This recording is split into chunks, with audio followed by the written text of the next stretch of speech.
Yes. Welcome. Is this Chris? Right, I'm going to give us a brief introduction as we get started here today. My name is Emily Pellissier. I'm our executive director here at the Presidio Center for Sustainable Solutions, formerly known as Presidio Graduate School. We here at Presidio have been based in the Bay Area for over 20 years now, offering a number of graduate programs, a Master's of Business Administration, Public Administration, a dual degree program, as well as certificate programs, all rooted in sustainability and social impact. So every class that our students come and take, from marketing to finance to electives, is rooted in social impact, sustainability, and systems thinking. So you are seeing a number of our alums as well as community members here joining us today for this special SF Climate Week event. We are thrilled to be hosting our first SF Climate Week event on this beautiful Marin campus. A little bit of context of kind of what brought us here to this campus today. So Presidio has recently, as in last week, merged with the University of Redlands. There'll be a big announcement tomorrow. Yes, we'll formally be announcing that on Earth Day tomorrow, but you all are getting a sneak peek. We've merged with the University of Redlands, who have a footprint here on this campus, along with the San Francisco Theological Seminary. The University of Redlands is a liberal arts university outside of LA, about 3,800 students. And they are very community and values-driven university as well, and just a really amazing partner for us here at Presidio. So we're thrilled to be on their SF Bay Area campus. They also have another campus in the LA area.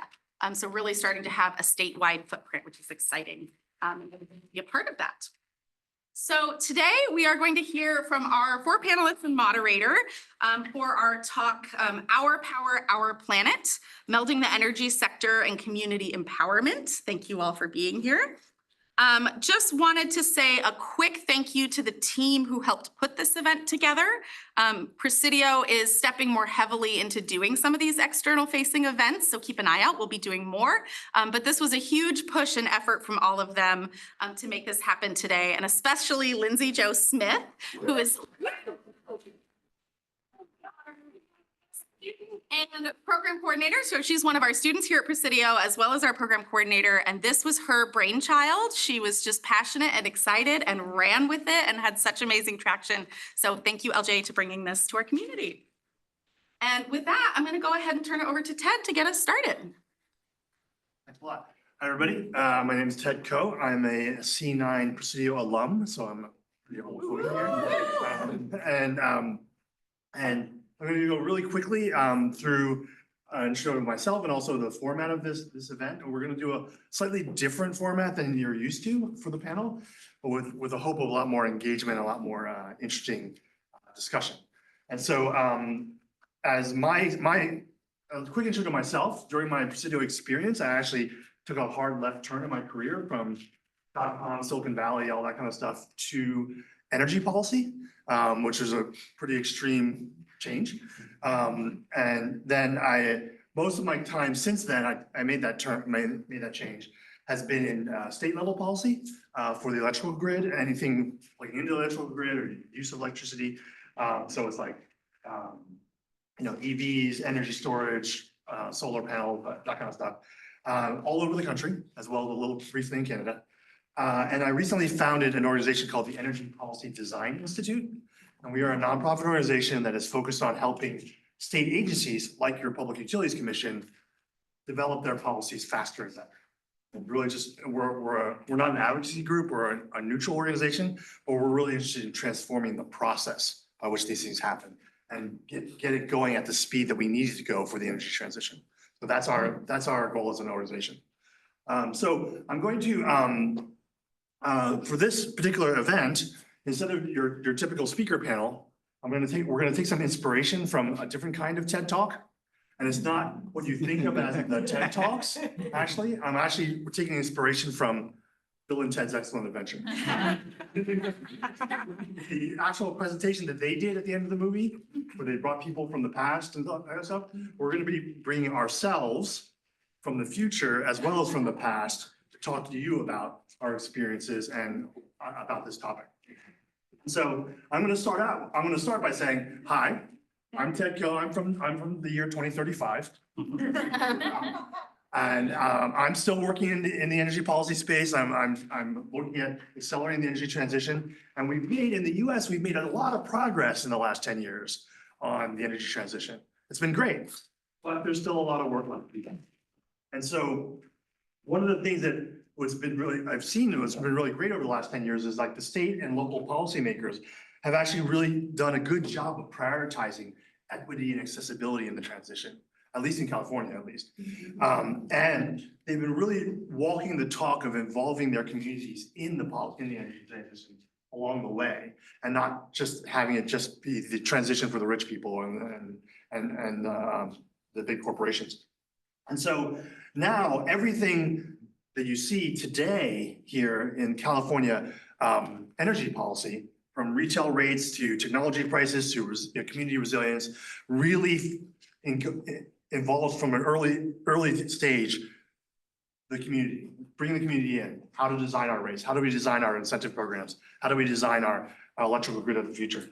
And so that's what I see today in 2035, is that we have that, the transition's still going, but it's going in a way that's really accessible, it's really equitable, and people are, and all the policymakers and the utility companies are really involving their local communities in every decision from an early stage. So that's my particular vision for the future. I'm going to ask each of the panelists to go to both introduce themselves and also give their particular vision or their, them 2035. We'll start with actually Rebecca. You go ahead and start with that. Hey, I'm Rebecca from the future. I am a licensed civil engineer and a graduate of Presidio, C32 with Emily. Yep. And currently I'm a director of consulting at VEIC, a company based in Vermont, but does work nationally. At VEIC, I lead our work on California's Emerging Electric Technology Program, called CalNext, and I support my team of consultants on a variety of decarbonization and energy efficiency kind of projects across the country nationally. In my 20+ year career at this point, I've had kind of a circuitous route. I started as a civil engineer, doing land development work, moved into urban infill, then institutional campus design, into construction, environmental compliance work, into utility operations, and finally landed here doing energy transition consulting related work where I plan on staying. So Rebecca from 2035 is really happy that now our home appliance and repair space, the cleanest and safest choice is the default choice. We don't need to have incentives. You go to the store and you find the best option there. And it is also the most cost-effective option. Also, streets are quieter and safer. About half the cars on the road now are electric vehicles. That includes increase in transit and autonomous vehicles. And then our power grid is already 90% clean from clean supplies. And we're well on our way to get to that 100%. And we have seen our first few neighborhoods have full gas decommissioning, which was really an exciting day for us in 2035. Sorry. And thanks for that, Rebecca. And next we'll go to Xantha. Thanks, Ted. I'm Xantha Brusso. I'm a principal at PG&E on the Net Zero San Jose team. I'm also a Presidio alum, C3, so it's been a minute. And I work for PG&E, which, as you probably know, is a combined gas and electric utility, serves over 16 million people in Northern and Central California. And it has a goal of being a net zero energy system by 2040. It also has a number of climate goals that it intends to meet by 2030 that would help reduce greenhouse gas emissions, not only of its own system, but for its customers.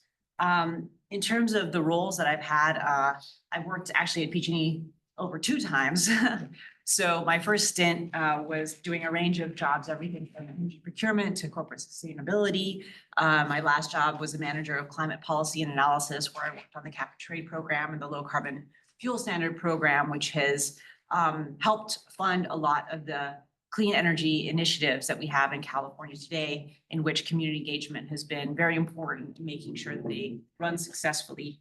And now, as I mentioned, supporting the San Jose Net Zero project that we have, and I can talk more about that later.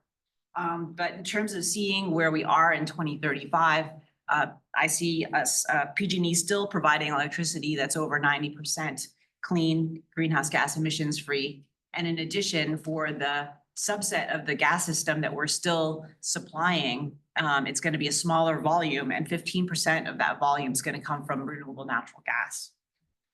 Over 3 million EVs will be on the road in PG&E's service territory, and the folks who use those EVs will all have access to convenient, affordable charging.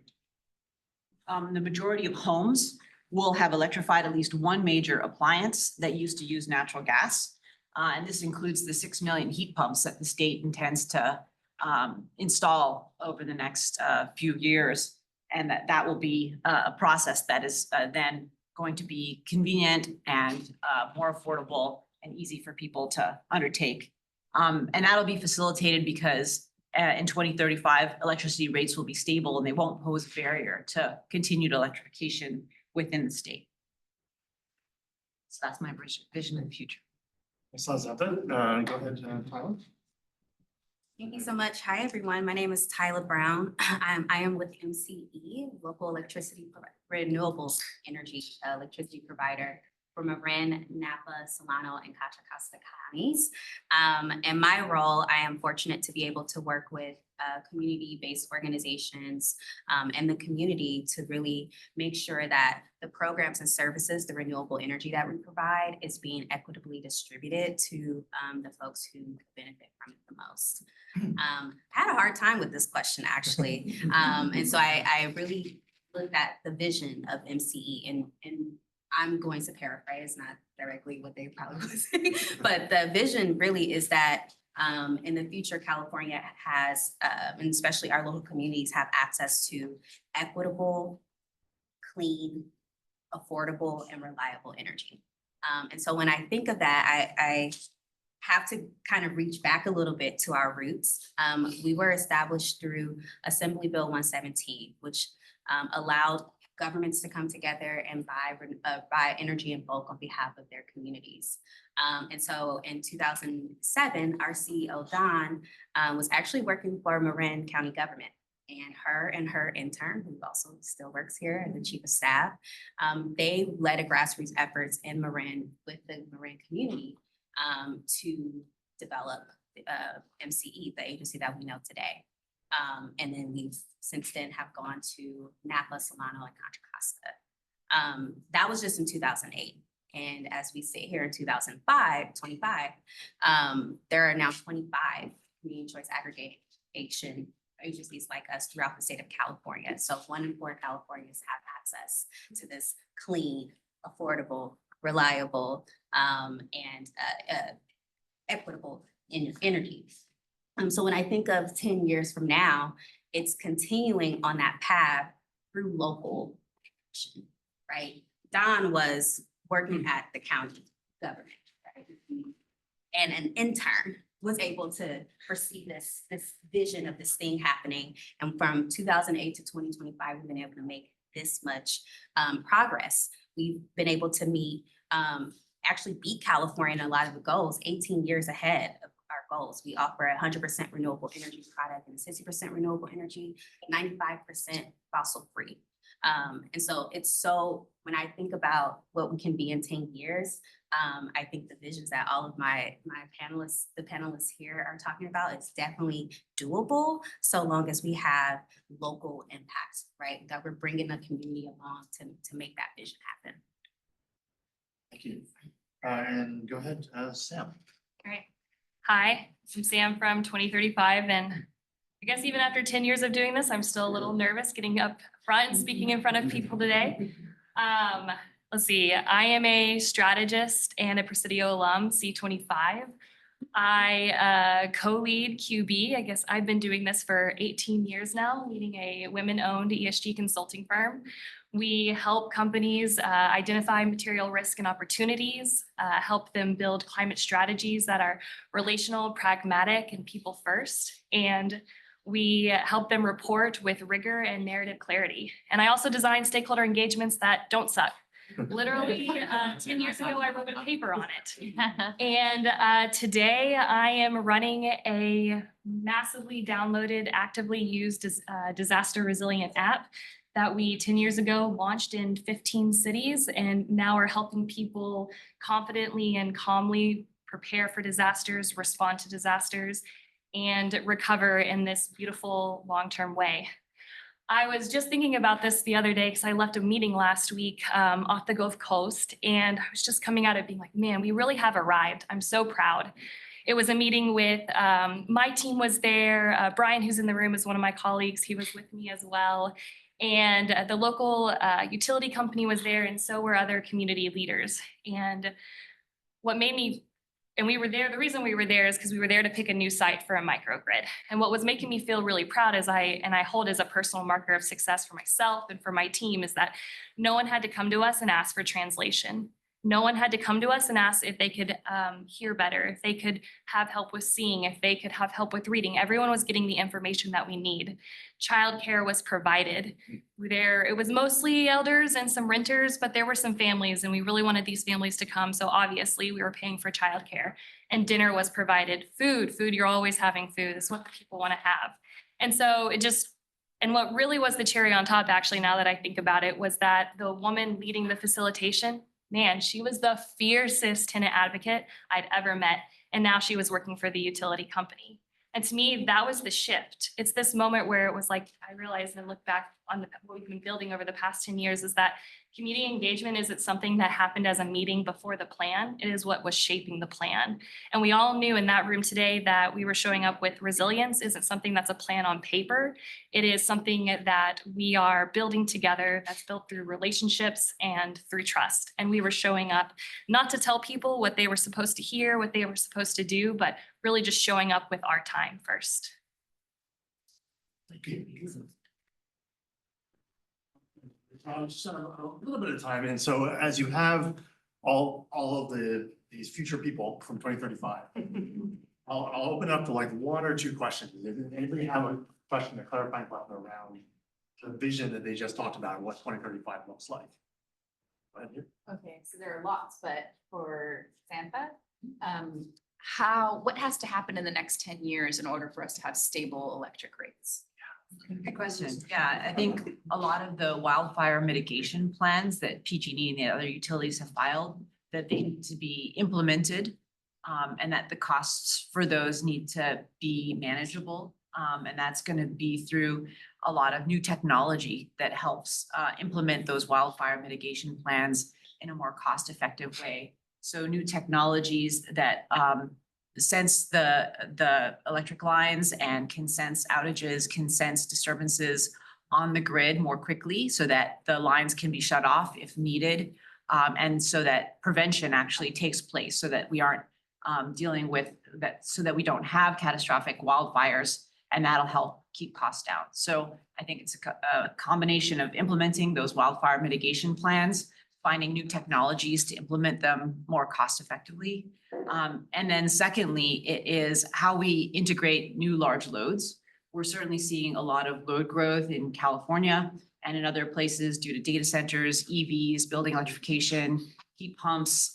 So it's not just one thing. It's a combination of factors that are driving load growth. And if we can integrate these new loads in a way that benefits the grid, then we'll have more kilowatt hours over which to spread the costs of the system. So that'll help reduce rates as well. So easy, definitely No, happen. yes. I actually want to throw that to the other panelists, actually. Is there a community engagement piece to that answer to that question that you could imagine over the next 10 years? The other panelists. Well, sure, from in the development of these technologies and kind of the accessibleness of all of the different new loads to not just be for the typical people. And one of the things that I work on now, but it needs more, is the research has to include stakeholder engagement. So like your earliest stage, not just the meeting before the plan, but like your research before you even have a plan or even know to have a plan needs to start to like take into account all the different pathways. And knowing that it's really not, you know, as you mentioned, it's not gonna be a one size fits all. There's not one solution. There's gonna be multiple solutions and multiple pathways that have to be delivered. Because you're not gonna force everybody in 10 years down one road. We'll open up one more question for this phase. I wonder if, I guess also addressed to the representative from PG&E, could you talk a bit about, and perhaps the other panelists too, about undergrounding? We have all these beautiful trees here, and we have a choice between cutting them down around houses, cutting down the trees around power lines, or undergrounding the power lines. Could you talk about what's involved in putting them underground? Yeah, certainly. There is a lot of work on undergrounding that PG&E is doing that you might know. They made a recent commitment. I think the press release was out last week to undergrounding about 1,100 miles of lines. And it's primarily in areas where wildfire threat is the highest. So that's where the priority is. But there's certainly been other communities that have required undergrounding, such as in San Jose. Large portions of San Jose have wanted to underground as well due to a variety of reasons, aesthetic, as well as resiliency reasons. And so there is certainly a lot of reasons for undergrounding because of a wildfire, but also because, you know, the cost of doing vegetation management is also quite expensive. So when you look at the overall cost of undergrounding compared to the continuous maintenance of trees and vegetation to make sure that the power lines are safe, then it's certainly an important consideration, especially in these high wildfire risk zones. So that's where the We priority cast is. that in the form of the vision for 10 years from now. Yeah. 10 years from now, what does the system look like in terms of undergrounding? Is it both like how much of it has been actually transferred underground, as well as going forward for 10 years from now, any new lines? Are they gonna be, what's the policy gonna be around that, you think? I think it'll still be done in a prioritized way. I mean, it certainly makes more sense to underground if there's an area with high wildfire risk. It doesn't necessarily make sense to underground everywhere.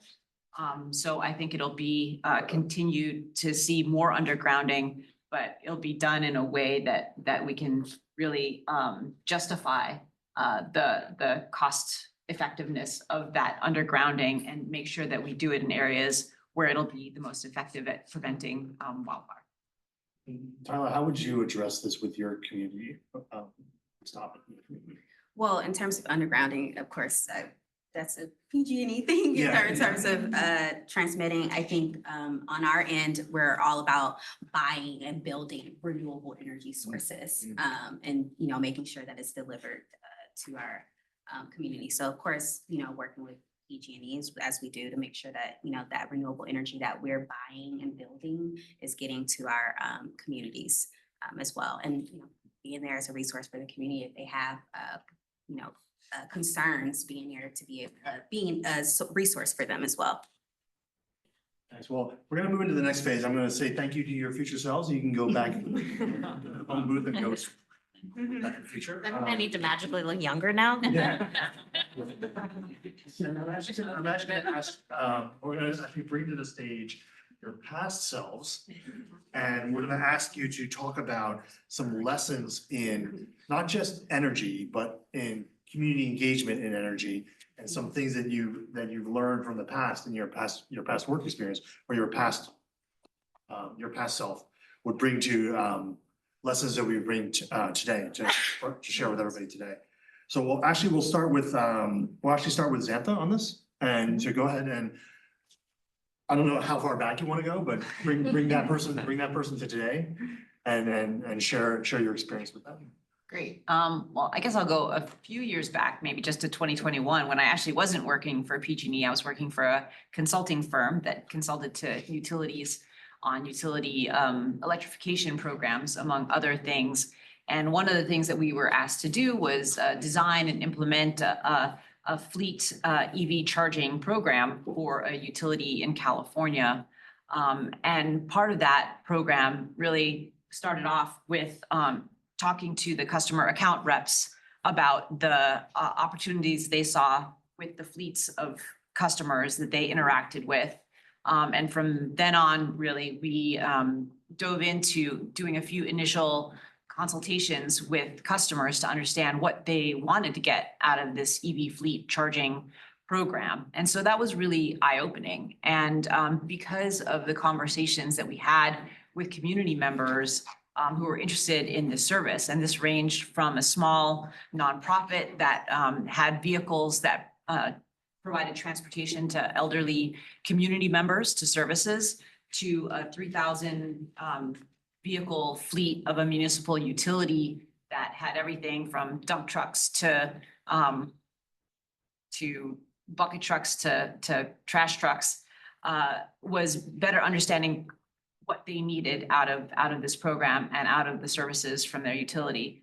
So because of that conversation, or those initial conversations with customers and community members, we really decided we needed to pivot the program and make it much more focused on EV advisory services and being able to provide information on rates, on the kinds of EVs that these customers would need in terms of brands and model numbers and costs, as well as on the EV charging infrastructure that they would need to install at their particular site. And then in addition to that, it was giving them information about the rebates and incentives that they could use to offset the costs. So a lot of the, I think we really were able to pivot that program to really focus on meeting customers where they were at, providing them the information they need, because every fleet was different, every site was different, every organization was at a different level of their electrification journey,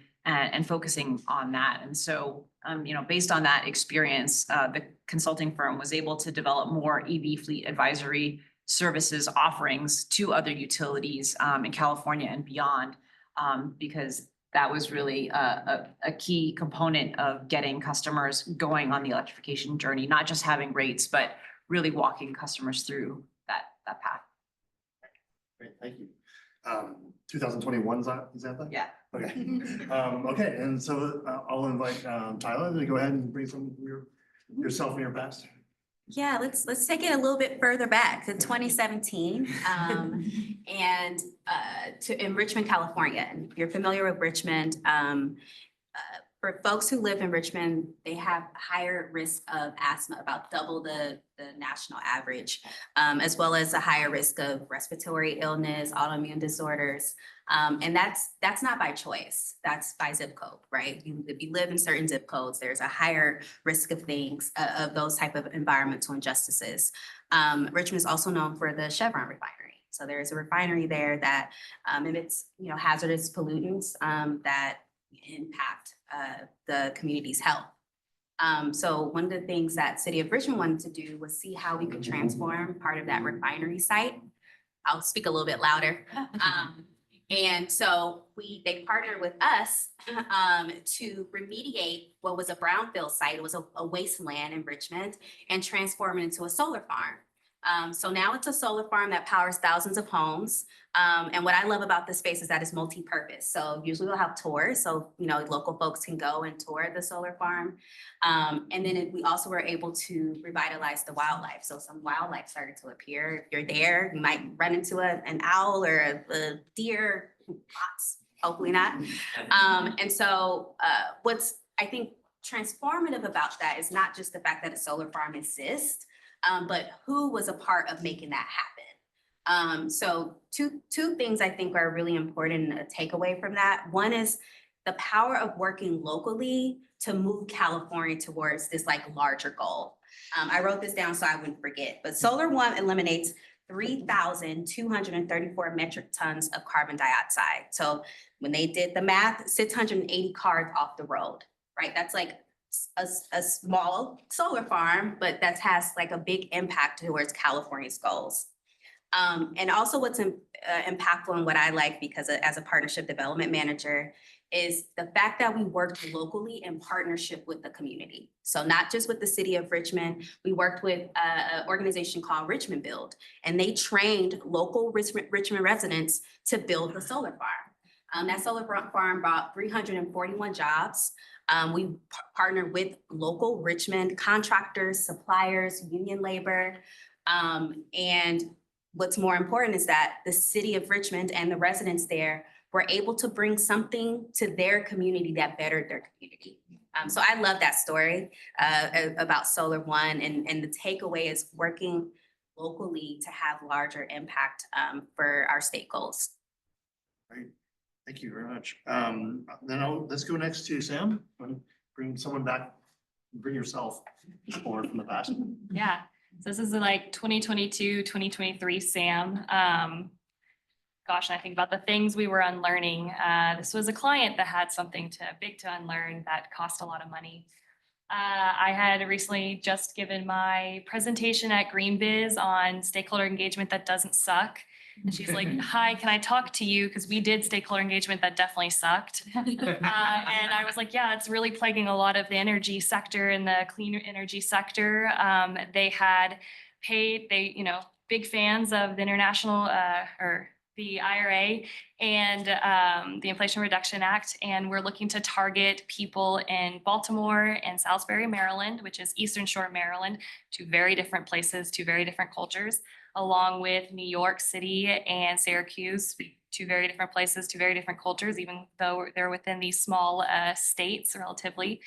And they had paid for a market research company to come in and say, like, tell us about these people. We want to bring community solar to these communities. We can take advantage of a policy that's happening.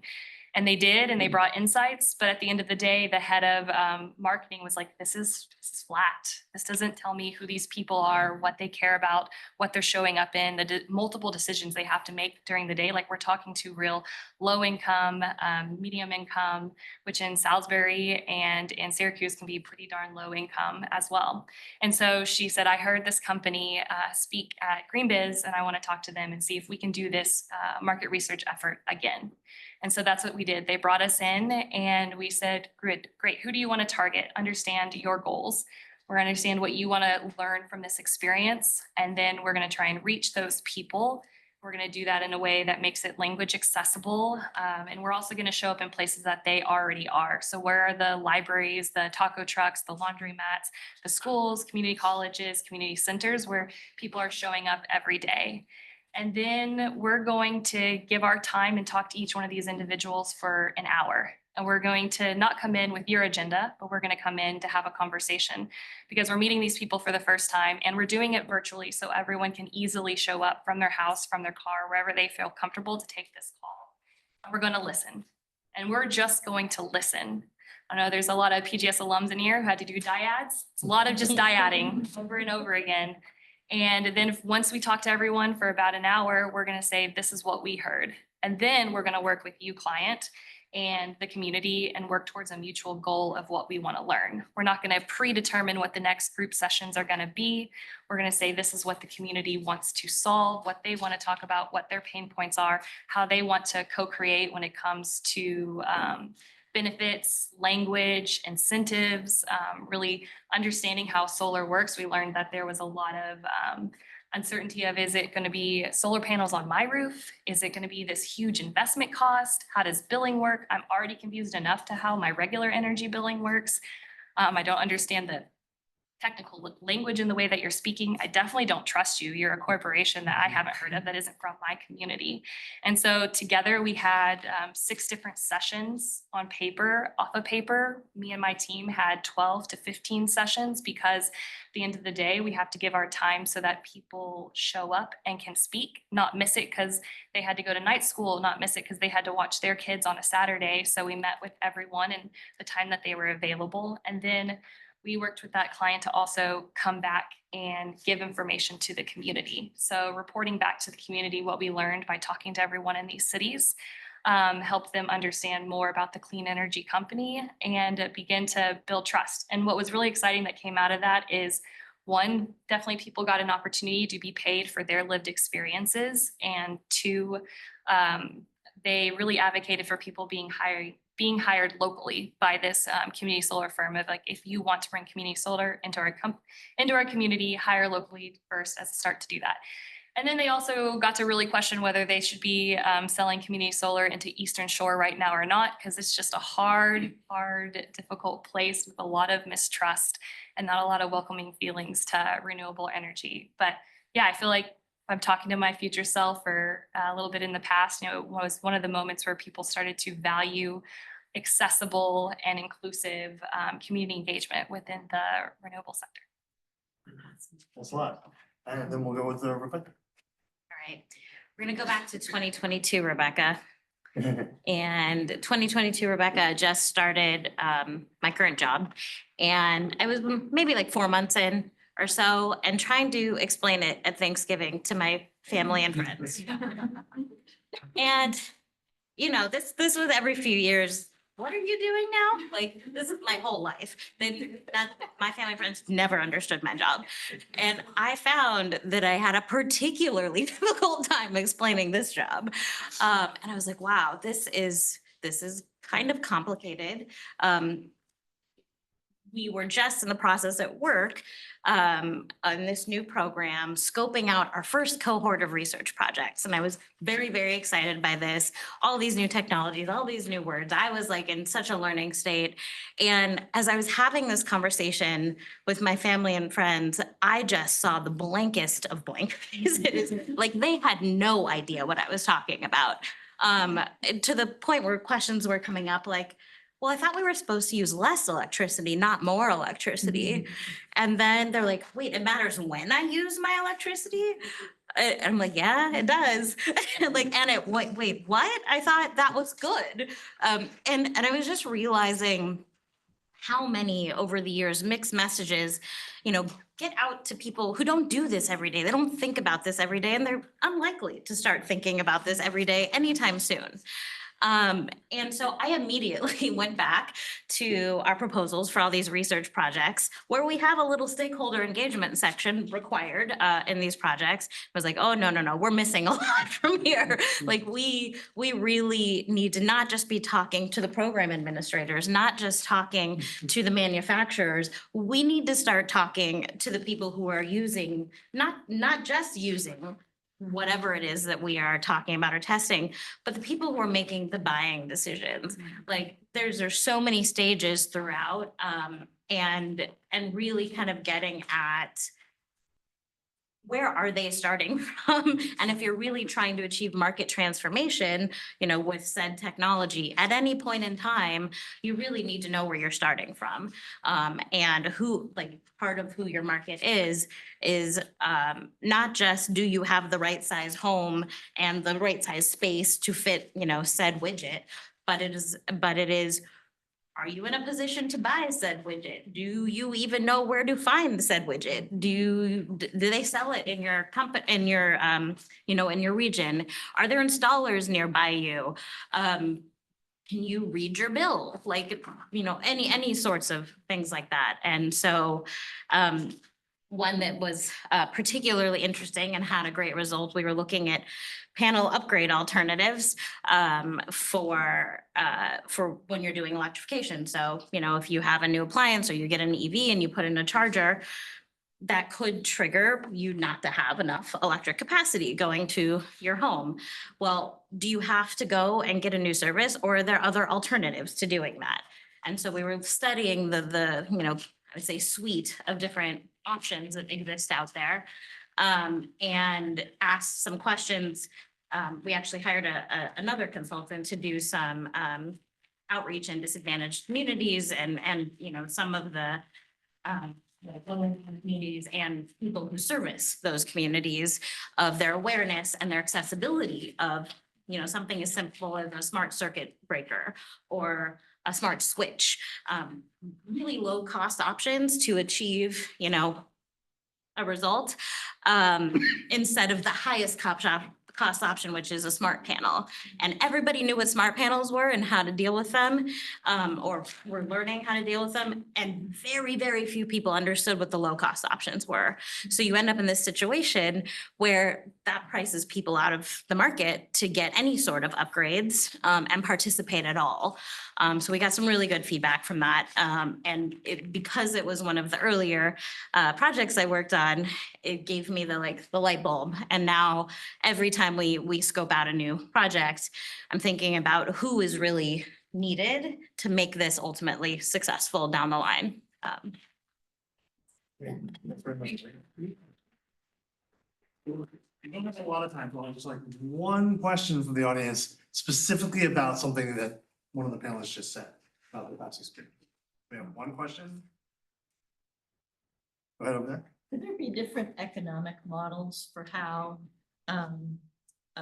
for example, solar power, would that be part of the solution? I'm just thinking about, I went to Cal Berkeley, had a research presentation of different research grants, and one of them was this thing called Solar Share, where they modeled the solar energy in a neighborhood, and they've identified like which roofs would be the most optimal. And so for a whole neighborhood to be powered, you could have just 3 roofs have solar energy, but then economically, how would you operationalize, you know, that model? And that was, so I'm just thinking from there were a couple shares about solar energy and community engagement. Could there be different models for how to, that's potentially a cheaper option? Could there be different economic models for how to operationalize solar energy and renewables to a more like community-based model? So I'll redirect that a little bit towards like, again, some of the lessons you learned from your past experiences. What of your past experiences could inform the answer to that question? I can say less technical, less operational for me perspective, but very much from, I think, if we're listening to people and they're saying like, this is what I want. I think there's an element of doing that listening and building that economic model in iterations, making sure you're working really closely with the community where you're trying to do this and getting ongoing feedback at each stage of imagining, planning, actually implementing, and then getting feedback along the way. I know in general, like what we hear a lot is like energy feels personal and feels costly and complicated, and then to tie my household to other people's.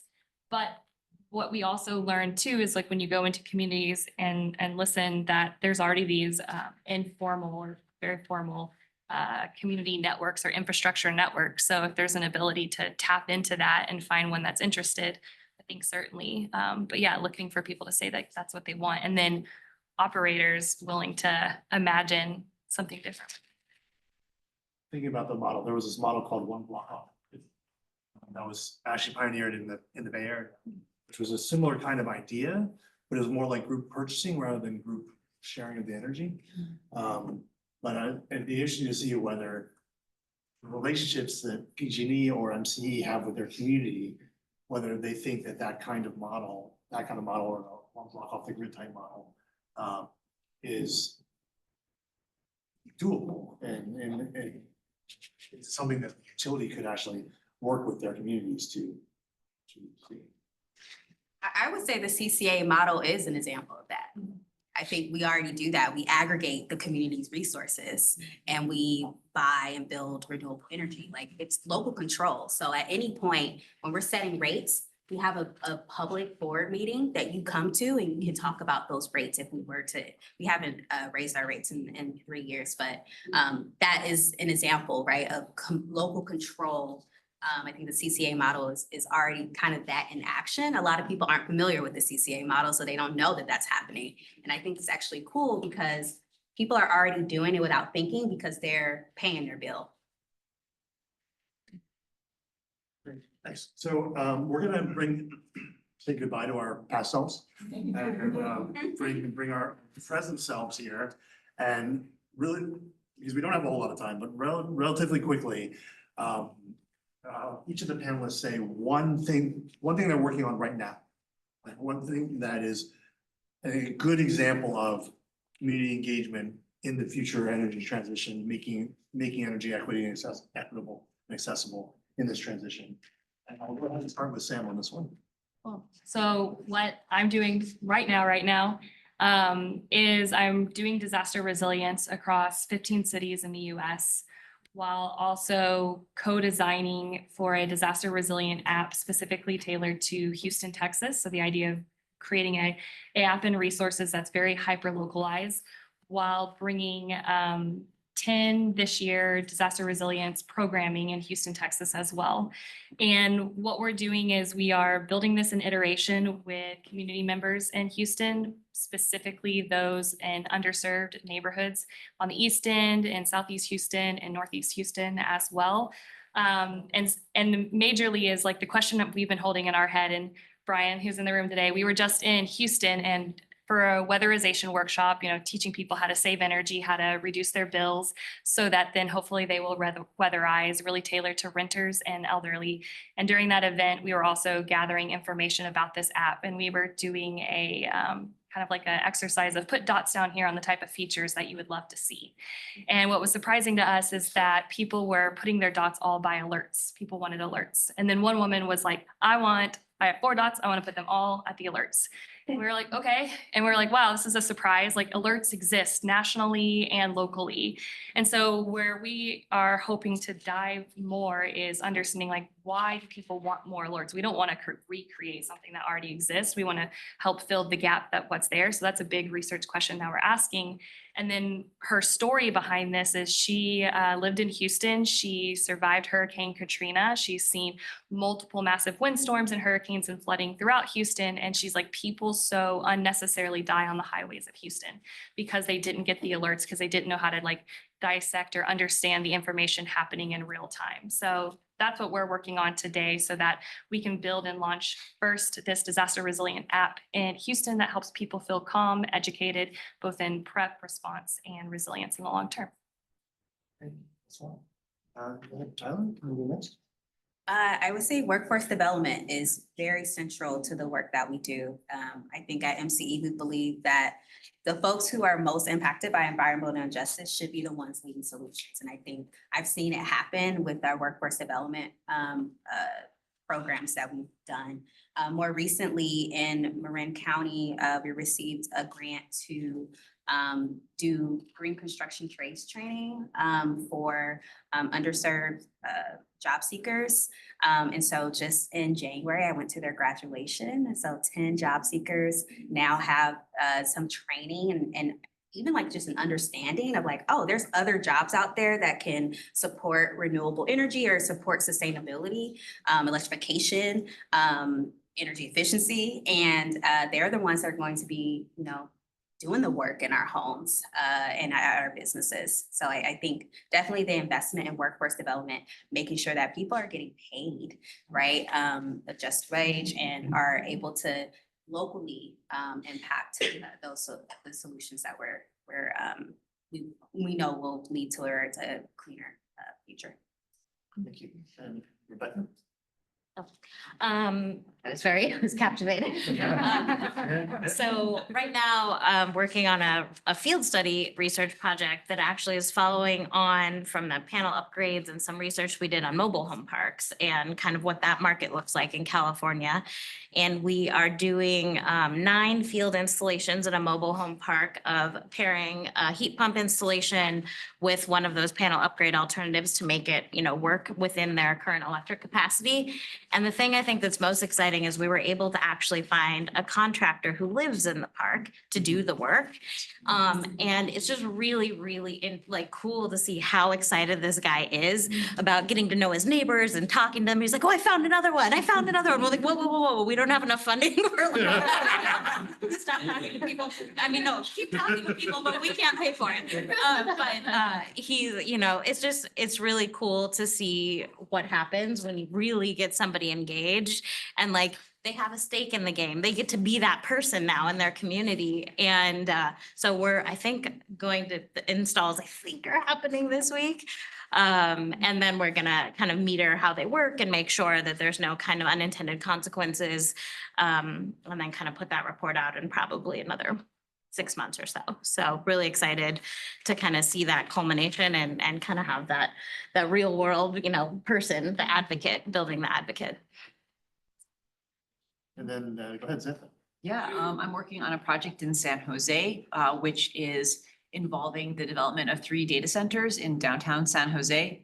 And we'll be taking the waste heat from those data centers and harnessing it through a new district energy system in downtown San Jose that will use the waste heat from the data centers to provide heating to new residential housing, over 4,000 units of residential housing in downtown San Jose, which will contribute to the vitality and accessibility to workforce housing in downtown San Jose. And along with the district energy system, because it can serve more, it'll have more waste heat that could serve more buildings. We're looking to see the other customers in downtown San Jose, so including large commercial office buildings, but also small and medium-sized businesses and multifamily residential housing, how they could interconnect with this district energy system that would provide them effectively waste heat, use those electrons again to provide heating and hot water for those residents and businesses. So that's something that we're working on now. We're doing a lot of customer research to understand what some of these customers' barriers to participation in this project would be and understand what their needs are in terms of technology and financing, and understand what their equipment is in their buildings to see how much building upgrades would cost for them. So a lot of the customer outreach is going on right now.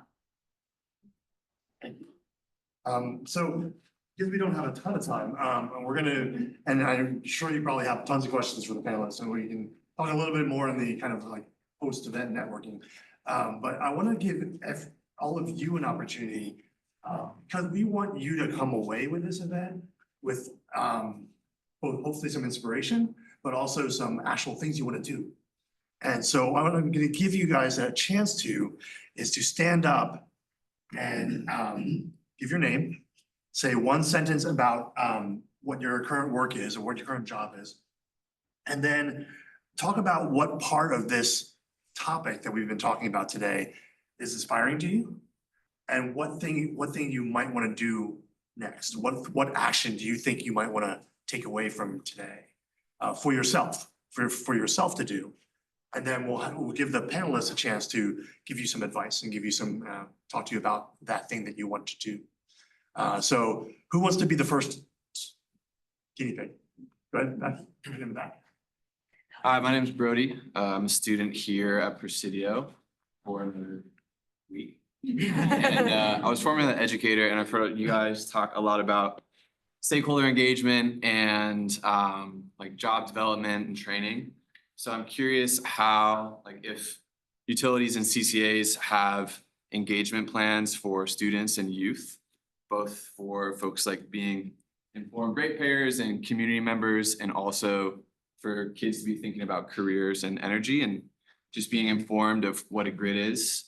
I didn't know what the grid was until like last year. So yeah, I'm curious what role I can play in that space as someone interested in moving into energy, having experience working with kids. So yeah, curious to hear your thoughts on that. I'm so happy. I was an educator for 16 years before I came to the renewable energy space. And I am the youth and young adult person. Everyone comes to me for anything involving education. We just actually had a festival at Contra Costa College called the Because of Youth Festival, where we invited 16 organizations to come that are doing like volunteer or job opportunities for youth 16 to 24 to explore like that renewable energy space. Similar to you, before coming on to MCE, I had no idea what a CCA was. And I think that's the case for a lot of people. And I think there's a place for us, especially as educators, to be able to meet with the community and understand like the community does not know the technical language that a lot of, my very smart colleagues know. So definitely harness that. Like knowing how to talk to very specific people. I think on the other thing that we're doing in the CCA space is we have an educator climate action toolkit. So I put together a toolkit that has activities that educators can use in their classrooms. So using those kind of things to adapt and really working with the school districts. So wherever you land, if it's in my service area, I would love to continue to partner with educators, with the school districts in particular, to figure out how we can make, one, make jobs accessible to young people through career and technical education, but also how to distribute that climate educators toolkit to them as well. Would you then say you should go work for a utility? Yeah. Run one of these programs or? You should definitely, yeah, I would definitely say that. I didn't talk about this, but we do have an internship program. It is for folks who live in our service areas, so Contra Costa, Napa, Solano, and Marin County, but it's the only you only need to be 16 years old. So we get high school students, we get college students, we get people who are returning to the workforce that just want to know about renewable energy. And the idea is to have really develop this local workforce within our communities that are coming on to come into MCE. And we've had people who have gotten hired on full time from doing that program. All right, who else wants to? Go ahead. Yeah, hi. My name's Tim Lair. I live in Santa Fe. And actually, I was on the first team that raised the money 20 years ago for MCE. Thank you. Both high and low, that was the start of your organization, was based on the vision of both philanthropists and people on the ground, calling and raising money as I joined in that team, and we did it, and here you guys are.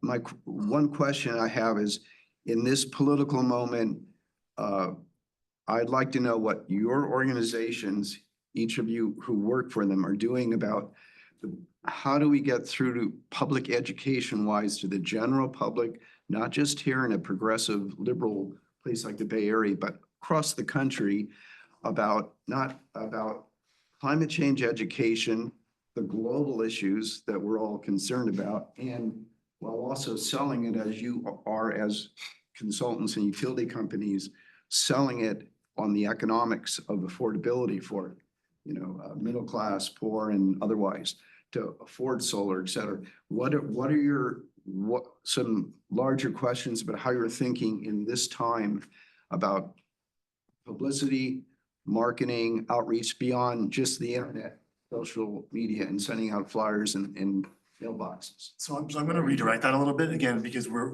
I do want to actually help people to think about more of what actions they can take. So from your perspectives, what actions can other individuals take, not just your organizations, but what can individuals take to kind of answer the question that was asked? Sure. I think people can do a lot if they're looking at their own energy use and their modes of transportation.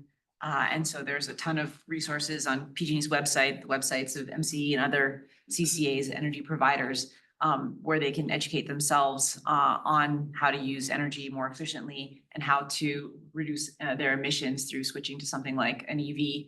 So, I mean, the information right now can be overwhelming to a lot of people. And so that's where I see a role for PG&E, other utilities, and other service providers to make that information more accessible to people so that they can take this advice and actually implement some of these measures in their own lives. But it's up to us really to provide a lot of options for customers to make that accessible to them wherever they're at. If they are renters, or if they don't own a car, or if they don't have access to home charging, we need to provide a lot of options so that there are options upon which to choose for every type of customer. The way we've been thinking about it, both at QB and as we're advising our companies to hopefully be brave and not cower, is a lot of what we're doing in the midst of things right now. But also we've been talking a lot about what is my change agency outside of my job. And thinking about this through this app that we're building, which is how do you take this resiliency information in another single word framework thing in a time of chaos and make it hit and resonate for people. So I think at the end of the day, it comes down to like talking about what matters, and what matters to people is like their family, their personal safety, their family safety, their economic stability, security, job creation. Is a lot of like what we keep coming back to, particularly as we're working in places like Texas and that aren't California. And that we want people to also show up who may be immigrants, and we don't want this, and also teaching people about others' rights.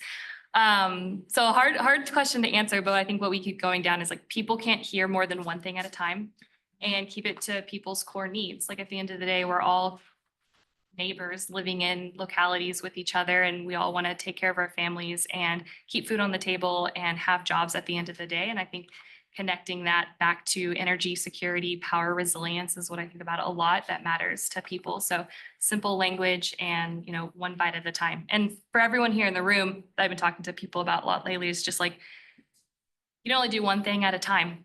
So figure out what the thing is that you want to focus on, and like lean into that and trust that we're all going to leave this room and do something else different, so that together collectively, we're really, you know, making a difference, even though it's a very chaotic, kind of unsettling time to be living through the K of America. Thank you. Okay, so we've pretty much run out of time, so I'm gonna let the panelists each have their final thought. And I'm gonna really encourage each of you to really make it action oriented, as an action that folks here can, like you were saying, we're gonna come out of this room doing something different, is something that hasn't been mentioned yet, but it's something that each of the people here, having been in this room, can take away and potentially go do in their lives. And I'll go, I have an order for that. But I'll just go down. Go ahead, Tyler. You can pass until. I'll pass just to give time, but I also feel like everyone has said so many great things. And so listen to everybody. Like, I'll pass it on. I guess in terms of something that we haven't already mentioned, Yeah.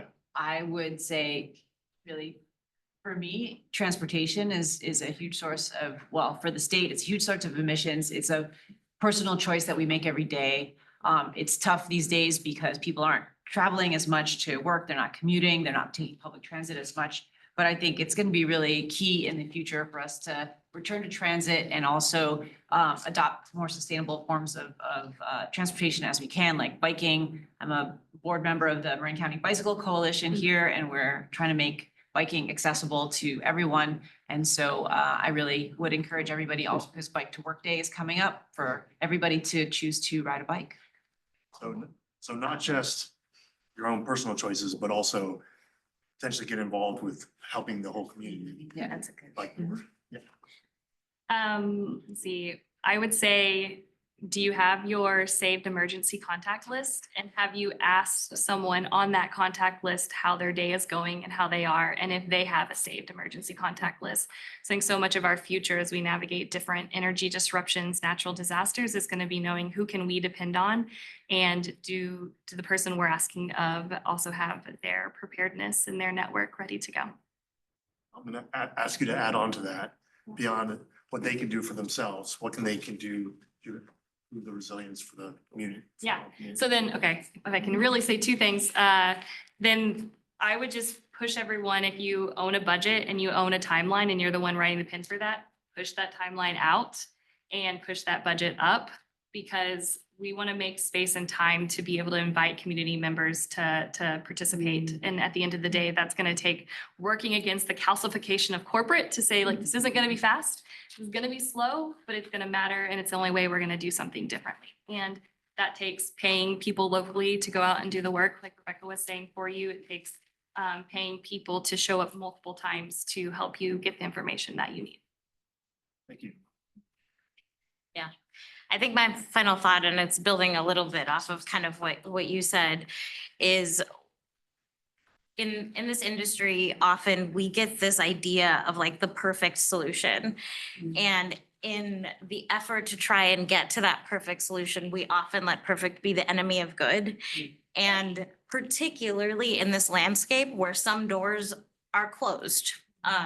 Some doors that have been open for a decade, 2 decades are closed right now.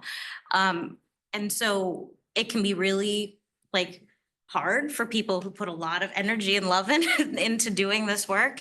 And so for those people, a lot of my coworkers, I really kind of encourage them to focus on what they can do, not what they can't do. And to find new doors. Those doors didn't exist, somebody built them, and we can build new doors.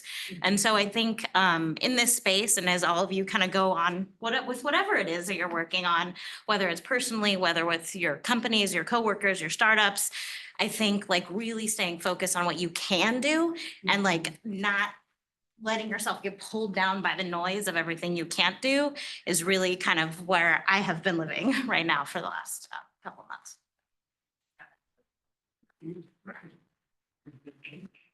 I will add on to that. It's that my evil plan, that you belong in the space with whatever you bring. I get questions sometimes of like, oh, well, how did you get into the industry? Or, do I need to have this type of schooling? And it's open. Climate action requires everyone to be a part of this work. So yes, some jobs require training, especially if you're going to go into people's homes or, if you're going to procure power, like you're going to need some type of technical expertise. But for a lot of us, it's what we bring to the space. In my day-to-day work, I work with a marketing team whose background is just on climate communications, right? And they know how to talk to people or they know how to deliver messages in a way that's going to resonate. If that's something that is a strength or a skill of yours, I say lean into that. A little less about do I have the technical degree or the background? It's like, what are the skills that you bring that really resonate to get people on board for climate action? Thank you. And so I'll actually just add on to that, just as a closing thought is like, all the way back to my introduction for myself was this whole same thing of my entire career up until Presidio actually was .coms, software, internet companies, millions of users with, if any of you ever use Yahoo Mail, I was one of the managers of Yahoo Mail. And so this is what I was doing, before I came to Presidio, that's what I was doing. And I said, I really want to make a difference on sustainability, the climate crisis. What's the best way to do that? Look like energy policy. It's like clean energy policy is a thing. No background in policy, no background in law, no background in clean energy. I just said, okay, I'm gonna do that. Started volunteering with a nonprofit. That's the thing I did. I started helped start a nonprofit for solar policy in California. And that's what, it's been 15 years since that. So this is the kind of thing you can do. You can bring your skills. And then it came back around in a later time to a software company in the climate space.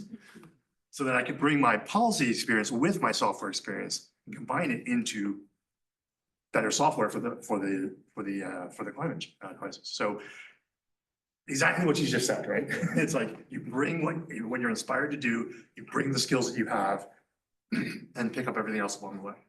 So thank you, everybody, and thank our panelists.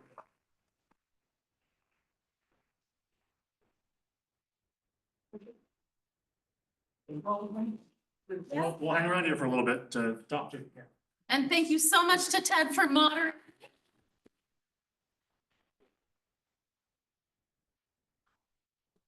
Thank you for coming back to our new home here in Marin. Thank you all for coming today. There's plenty of food, so help yourselves.